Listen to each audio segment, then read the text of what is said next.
Hi, I'm back. Nagluto nga pala ako ng baboy sa air fryer. Kumusta naman kayo? Kasi dito sa Taiwan, alam nyo, minsan malamig, minsan mainit.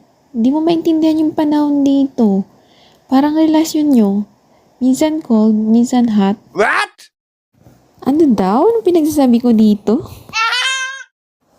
Balik na nga tayo dito, bes, sa lulutuin ko.